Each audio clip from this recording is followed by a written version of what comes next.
Welcome to the Afropolitan Podcast, hosted by Eche Emole, founder of Afropolitan.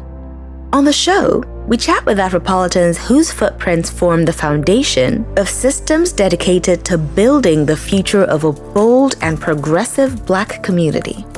In each episode, our guests share their working formulas, the hard facts about leaving familiar terrain, embracing the unknown, and staying relevant afterwards.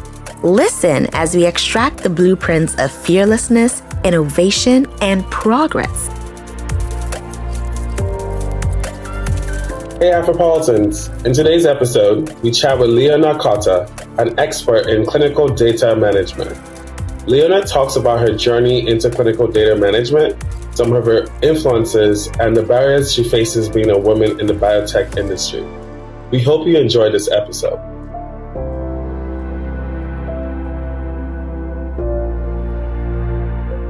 Hey Lyona, it's a pleasure to have you on the Afropolitan Podcast.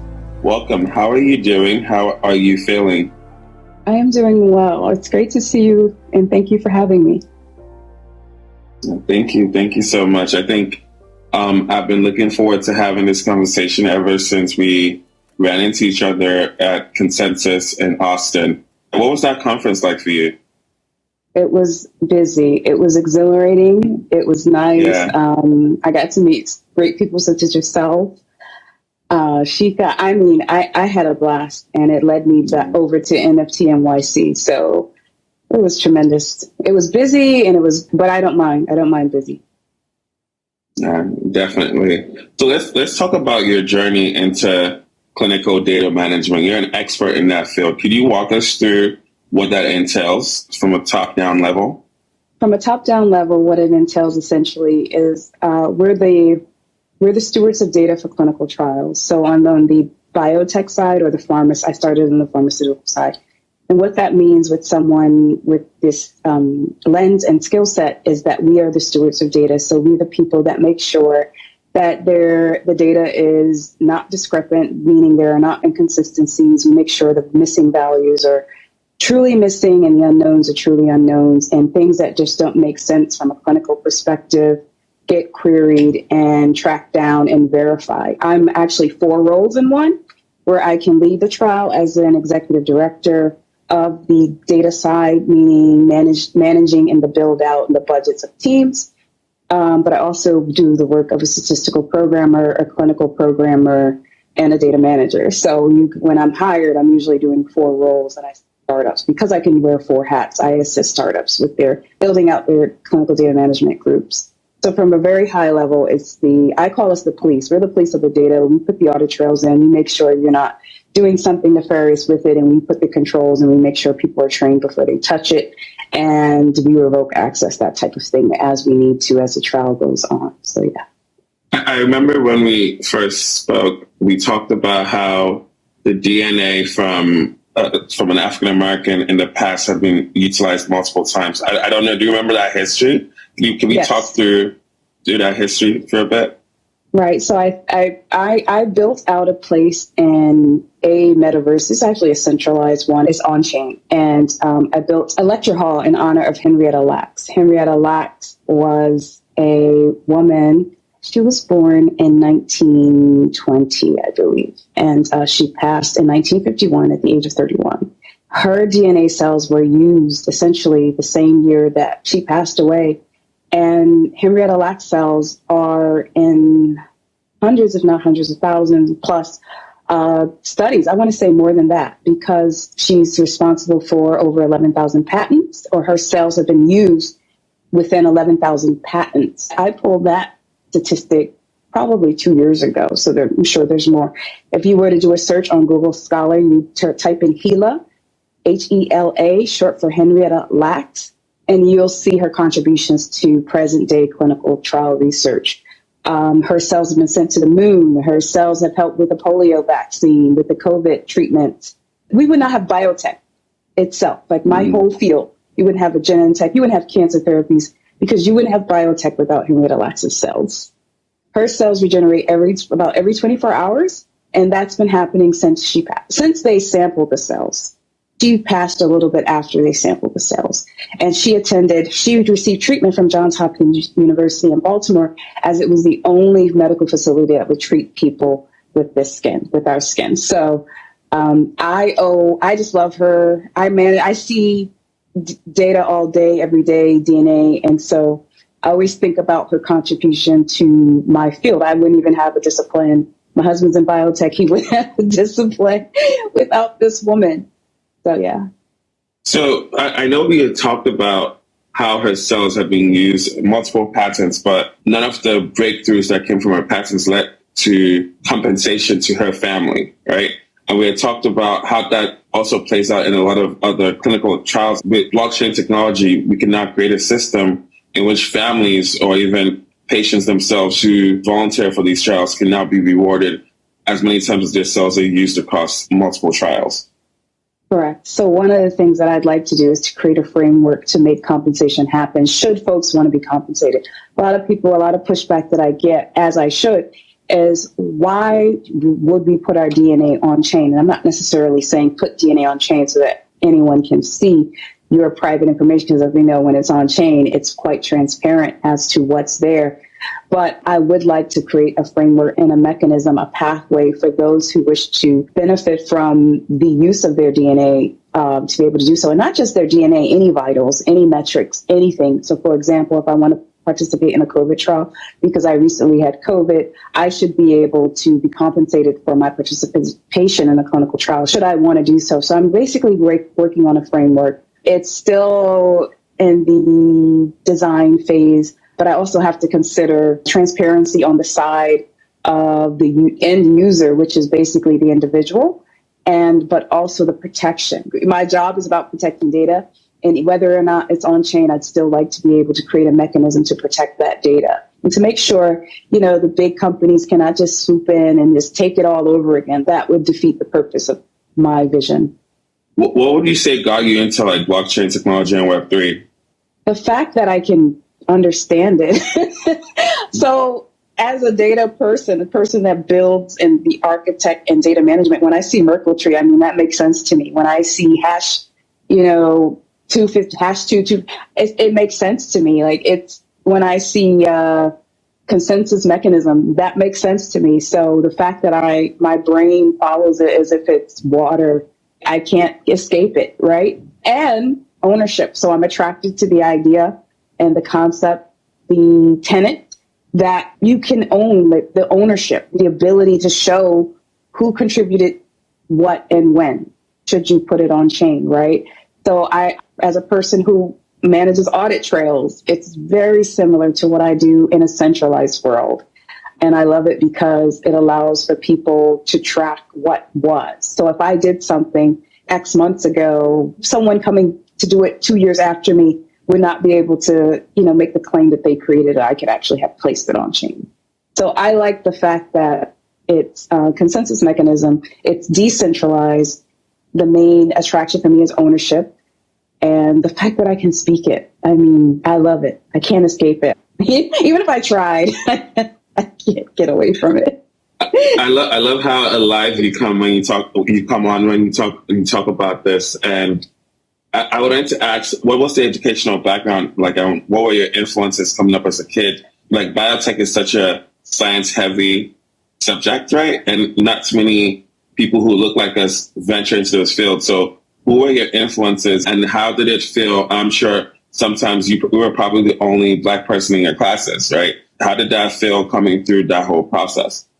Yeah, so education-wise, I want to go back. I always thank my grandmother. My grandmother, such a kind-hearted person. If Mother Teresa, my grandmother took care of my whole community. My grandmother would take in kids whose moms needed support. She would basically do it essentially for very little cost, if any cost. She fed them, took care of them, protected them. She's just a nurturing spirit. So I think I got my, do for others type of ways from her. I just attribute a lot of me to her. So my grandmother. And education-wise, formal education-wise, I want to tell you, I was in a program. Well, I went to university, undergrad. I studied public health. And I didn't learn of Henrietta Lacks, not one time. did my degree program mention Henrietta Lacks. Not one time did my degree program expose me to the idea of becoming a clinical data manager. I didn't even know the role existed. What happened was I applied for a program at the Centers for Disease Control and Prevention called Project Imhotep, and it was designed by a bunch of scientists and physicians and researchers and community, visionists between Morehouse, the CDC, and the Prudential Center for Healthcare Research at the time, which is where Dr. Jeffrey Copeland worked. Attribute much of my success to Dr. Bill Jenkins, Dr. William Jenkins. Actually, this man is phenomenal. He's actually, so if you look up the New York Times article, 2019 is when he passed. He was the actual whistleblower for Tuskegee. But he did not get the credit for it because back in that day, who was going to listen to the black biostatistician on the team? It was his classmate who basically shouted out, that something is wrong with this data. There are inconsistencies. These people are receiving treatment, but there's no, it doesn't appear that they're receiving treatment. It was actually Dr. Bill Jenkins in the New York Times article listed or stated his actual contribution, but that came out in 2019. So a lot of us knew. I did graduate at this time. A lot of us in the program knew who he was. And his idea was, I want to increase representation in epidemiology. So I was at the CDC for 5 months as part of Project Imhotep, and I learned how to conduct epidemiologic investigations, the different steps to identify an epidemic, but also building the systems, because the CDC said, when you're out in the field conducting, an investigation, there's no IT. Your laptop breaks, there's a bug in this application. Who fixes it? So they challenged us to tinker. So we had to build the screens. The screens would crash because it was in a system back then called EpiInfo. It was DOS. I think it was Perl. It was languages we don't even use anymore, coding languages. And then there was no GUI. There was no mouse. I think we were able to get color on screen and we were excited. So it was all like arrows and DOS. It was basically DOS. And it would crash and we would patch it. You had to figure out the code and then patch it, create the links to. So after that, I realized that I just always want to be on the tech side, but I still want to wear my epi hat. So epidemiology is the science behind public health. It's, whether you go into chronic disease epidemiology, infectious disease epidemiology, you learn about cells, you learn about all sorts of data that is in a clinical trial, but also a clinical setting. You also learn how hospitals and governments speak. You also learn, where different outside external vendors come in as well. So throughout my sojourn in my career, I've just been able to pick up new skills on the system side and the coding side, but also in the vendor management side. And also was told by my mentor at the time as well was Dr. Ronald Albert, who worked at Prudential Center for Healthcare Research under Dr. Jeffrey Copeland, who became the head of the CDC in the 90s as well. So I had a lot of great mentors and people around me. And I'll tell you, Dr. Bill Jenkins, Dr. Ronald Albert, Black, African-American, a lot of the people that supported Project Imhotep were Black. You had Morehouse professors. We had Dr. Walter Williams, who was Dr. Christine Brand. These are other African-Americans that led CDC departments. And they were our mentors, and they were tough. They were extremely tough. And it's always tough for everybody at the CDC, but they were especially tough on us because they wanted to see us succeed. I think that's even a good transition. Obviously, we're still living in the after effects of the pandemic, right? First, what was the process of understanding the pandemic, especially as someone who studied public health? How did it affect you first mentally and also professionally? So one of the things the CDC taught me back in the 90s was collect data, understand the data, trend the data, but also listen to the people. And when I saw those videos out of China, I realized something else is happening. Something is happening, and I don't know if it's real, but I'm going to listen. And I'm going to move as if something is really there. There really truly is a signal. So in EPI, we look for signals. We look for outliers, right? So we look at every population. We're looking at a wide net. Physicians look at the individual. We look across regions and the globe, right? So I was just like, okay, I'm noticing something here, and this is too real. Like the emotion behind these videos, that's not acting. So I started preparing. My house is very different from everyone else's. This is my office. I had rice, oil, gloves. I have my CD. I had the bodysuit, the footsies, the gloves, the mask, before February. I had all that set. I called a few people that knew that I wasn't crazy and said, prepare. I was able to send money to family members who would need support in preparation to do that, just that. And then when the CDC came out with their statement in February, it's saying, you guys should support your school districts because this will become a pandemic. I knew that I should become more active in my community, at least on my kids' sports teams, and, advising the coaches that we need to shut down certain things earlier than they wanted to. So it looked very different in my house than other houses. I also worked for a disease management firm at the time called Carius. So we also received a signal on that end. I built the system for Carius's phase 3 clinical trial. And so I had the privilege of being around at least 10 virologists. So from a work perspective, I knew if the physicians were solving and figuring it out, I knew something was theirs too. So I don't know if I can answer the question from like a layman's standpoint, but I can tell you from CDC's trained standpoint, I had a protocol for the house that looked different from everyone else. Like I knew if whoever would get sick, wherever they would go. I had a refrigerator. I had utensils. Like I went down to the basics: spoons, trash bags, filters strategically placed throughout the house to make sure we were all able to quarantine safely. And I know you were at NFC Atlanta and you helped with some of the POAPs over there. What would you say are some of the benefits that NFTs represent for our future, and what drew you to them as well? So it's so hard to explain why I like POAP so much. I decided to go to NFT ATL to stand on my own and show that I could contribute to the space, and I wanted to support an event that was ran by Black and Brown people, because I knew that if I went to another event, I would find POAP. And so I called them up and said, do you have this feature? And they said, no, we would like to. We just don't have the resources. And I said, I'll come. If you can give me access to the event, I will create you POAPs and send me your details and specifics. And that's how it went from there. But I just wanted our event to have the same level of care in the NFT space around POAPs that if I go to other conferences, I would get. Plus, it would allow me to onboard people into Web3. So your second part of the question was, you asked me about how they can help out people. The benefits. You'd be able to token gate. So they announced that those who have those POAPs will be able to attend at no cost or reduced cost. That it would depend on the event organizers. I don't want to speak for them. But having those POAPs in your wallet will be advantageous to those who want to attend next year. So I was very proud of that. So that's one thing. I wanted it to carry benefit. I wanted the community who downloaded the POAP to be able to benefit from having that. So I would say attaching benefits to it, but also showing ownership to an idea or a creation, access. I'm going to be honest with you. Token gating, I kind of cringe with that. I understand why it's necessary, but should you need to token gate an event, you can certainly use NFTs to do so. For one, I have a vision of having a private plane one day, and I may create a POAP for that. Parties in Puerto Rico are one of my favorite places. So I'm ready.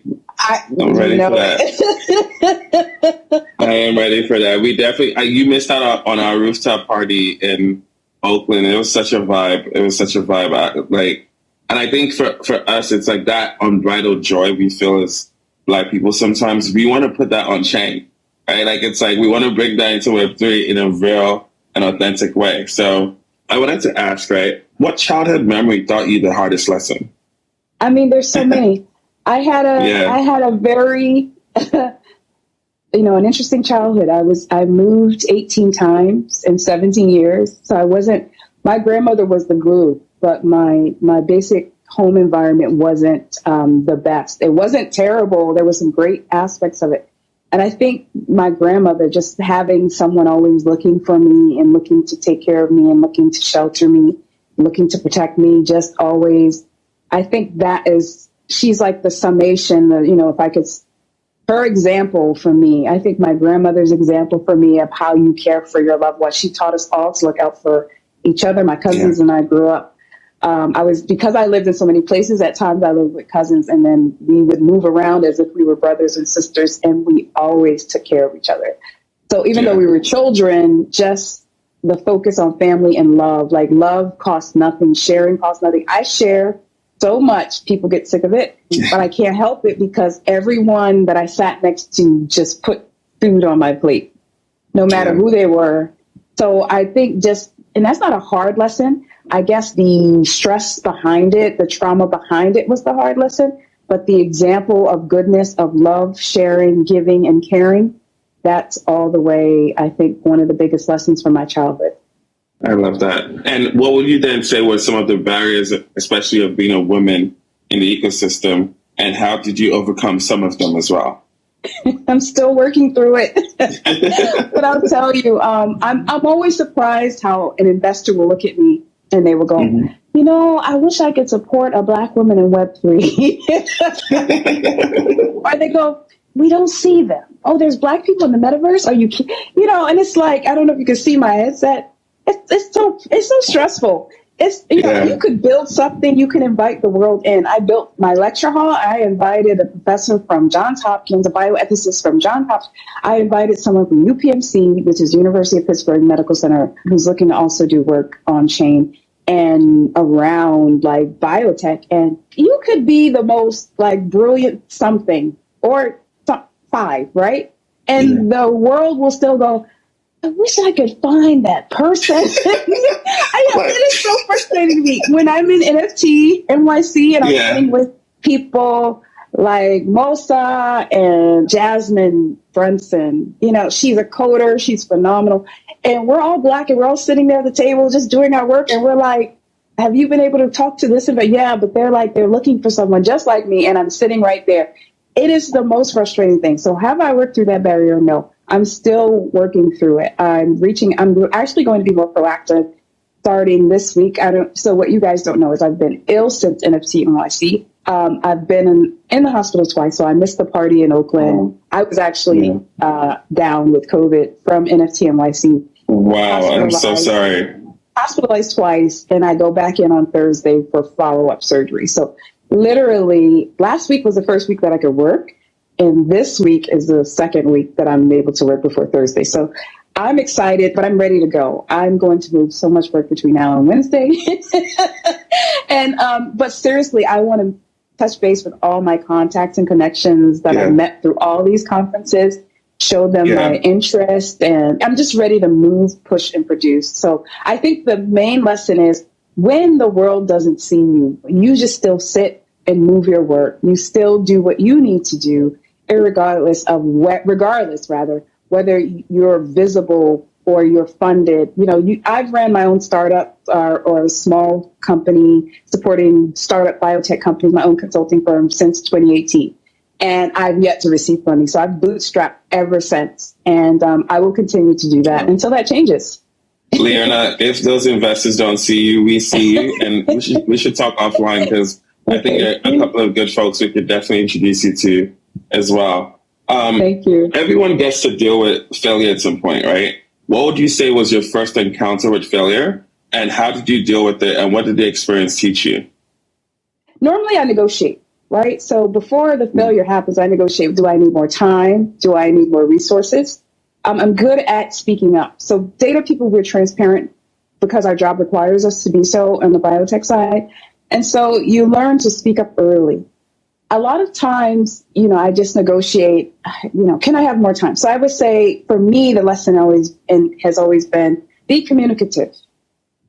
Talk about the pain points before they become major pain points, right? And then have the lessons learned discussion. What could we have done better as a team? But also preparation. So one of the things my husband and I talk about is just being available for the opportunity. Like pick up a skill even when you think, I'm good, I'm busy, I'm tired, or whatever it is, pick up another skill. So always moving towards future progress or forward progress, just constantly picking up a new skill, but always positioning yourself to be ready and available for the next opportunity and being communicative. So any failure that I've received, I've learned that communication is certainly key. Communicate, speak up, figure it out.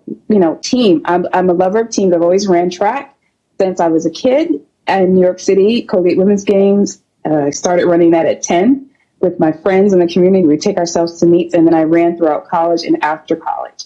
So I'm a big fan of team. So I rely on my team quite a bit. to move the work and share the responsibility. So I would just say, pick yourself up and keep going. Like, certainly, like, don't, you could always sit and cry, but, you still have to work. So rather than sit and cry, just get the work done, right? So just like dust yourself off and keep moving, no matter what's going on. Never stop. Would you say that there were some books that you've read then that have had a profound impact on your life? Like 3 books that you've read? I read a lot of journals. No, we'll take the journals too. I'm trying to, like, you're putting me, 3 books. Oh my gosh. I cannot think of I think Who Moved My Cheese? That's a quick and easy read, and it's funny. Okay. I'm very silly, but it's about basically always being ready and pivoting when you need to. That's a book that has resonated with me. Anything Maya Angelou, On the Pulse of Morning, it's a poem, it's not a book. I love that. There's a lot of messaging in there that harkens back to the ancestors, that when I need to be recentered, it reminds me of who I am, well, where I've come from. I never feel like I forget who I am, but it reminds me of how connected I am to my past and what potential and power that I have in my present and future. So I don't have 3 books. I can't think of a third. My apologies. I'm going to blame it on COVID brain. That's what I'll do. on COVID fog. But then I think this one is probably easier than, right? If the only thing left in the world was to read a book about your life, what would the title of the book be? I love you. I love you? I love you. Yeah. Nice. I feel like I just love to love. I don't know if that's a great title. You didn't say it had to be great, but I love you. That's what I want the world to know. Like, that's what I want my kids to know. That's what I want my husband to know, that I was here and that I love you. Yeah. I love it. Lyona, we end the podcast by asking all our guests this question, right? Which is, what does being Afropolitan mean to you? Oh my goodness. It means that I'm on the cutting edge of Web3 tech, all things Black excellence. And when I say that, I mean, you guys are great examples, wonderful examples of Black excellence and inclusive. I've been to dinner with you guys. I've met you in person. And every time you're all arms open wide, smiles, beautiful greetings. And you'll say, come along, have dinner. And it's just so nice and so refreshing. And I feel safe and protected at your events. I don't have to worry. I just don't have to worry about anything. And that takes so much stress away from, just having a busy day running around different venues. It's like, I could go there and I could just be me, and I could just enjoy the vibe. So what it means is just Black excellence and a perfect example of that. It's just hard work and looking good while doing it. You guys show up and you're clean. Oh my gosh. There's no reason you can't have swag with Web3. I love it. It's not mutually exclusive, Just beautiful. Thank you. Honestly, Lyona, from the very first moment we connected at Consensus, I'd always wanted the Afropolitan Podcast to be a podcast where we feature, because like you said, so many times people who look like us don't get the looks, right? Don't get the visibility, don't get the funding. And I'm like, this platform will always be one in which we honor the builders. Because sometimes the builders don't have time to be worried about, hey, do I have this press or do I have this article over here? It's like we're still busy building. And I love that I have seen what you have built. I love to see even more. And we honor you at the Afropolitan Podcast. And thank you so much for stopping by. Thank you, Eche. I honor you as well. And I honor what you all do at Afropolitan. Thank you for the opportunity. Thank you, Lyona.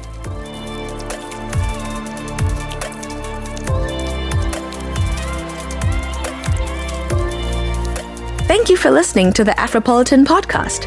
We are building the future of a progressive Black community. To join our community, you can follow us on Twitter and Instagram at Afropolitan. Be sure to join our Discord and Clubhouse community by clicking on the link tree on our Instagram page. See you on social.